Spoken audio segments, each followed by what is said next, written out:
ഇത് കാരണമാണ് നിങ്ങളുടെ കുഞ്ഞുങ്ങളിലെ ഡാൻഡ്രഫ് മാറാതെ നിൽക്കുന്നത്. Seborrhoeic dermatitis, cradle cap, psoriasis, dandruff ഇതെല്ലാം അടങ്ങുന്ന ഒരു സ്പെക്ട്രം ഓഫ് ഡിസീസസിനെയാണ് നമ്മൾ സാധാരണയായിട്ട് പറയുന്ന താരൻ അഥവാ ഡാൻഡ്രഫ് എന്ന് പറയുന്നത്.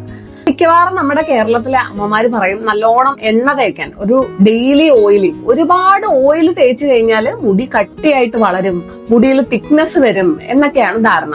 പക്ഷേ ഇത് ഒരു കംപ്ലീറ്റ് മിത്താണ്. ഒരുപാട് ഓയിൽ ഇടുമ്പോൾ ശരിക്കും പറഞ്ഞാൽ ഡാൻഡ്രഫിന്റെ ഗ്രോത്ത് കൂടുകയാണ് ചെയ്യുന്നത്. കാരണം നമുക്കറിയാം നമ്മുടെ ഹെയറിൽ, നമ്മുടെ സ്കാൽപ്പിൽ സെബേഷ്യസ് ഗ്ലാൻഡ് ഉണ്ട്. അതായത് സെബം എന്ന് പറയും. ചെറിയൊരു ഓയിലി ഫീലിംഗ്, നമ്മൾ ഒരു ദിവസം കുളിക്കാതിരുന്ന ചെറിയൊരു ഓയിലി ഫീലിംഗ് കാണാറില്ലേ, അതിനെയാണ് സെബം എന്ന് പറയുന്നത്.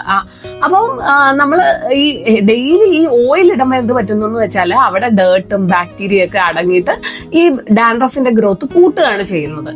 ഇനി നമ്മൾ ഓവറായിട്ട് ഹെയർ വാഷ് ചെയ്യുമ്പോൾ, ഇപ്പൊ ഡെയിലി ഒക്കെ ഹെയർ വാഷ് ചെയ്യുമ്പോൾ എന്ത് പറ്റുമെന്ന് വെച്ചാൽ ഈ സെബം ഒരുപാട് വാഷ് ഓഫ് ആവുകയും സ്കാൽപ്പ് ഡ്രൈ ആവുകയും ചെയ്യുന്നു.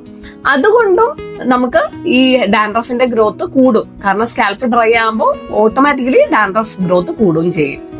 ഇനി നിങ്ങളുടെ കുട്ടിക്ക് മഞ്ഞ കളറിൽ ഫ്ലേക്സ് പോലെ ഡ്രൈ ആയിട്ടുള്ള താരനുണ്ട്, നല്ലോണം ഇറിറ്റേഷൻ ഉണ്ട്, ഭയങ്കര ഇച്ചിങ് ഉണ്ട്, ഒരുപാട് ഹെയർ ലോസ്, ചെറിയ കുട്ടികൾക്ക് ഹെയർ ലോസ് കാണുന്നുണ്ട് എന്നുണ്ടെങ്കിൽ തീർച്ചയായിട്ടും നിങ്ങൾ ഒരു ഡോക്ടറിനെ കാണേണ്ടതാണ്.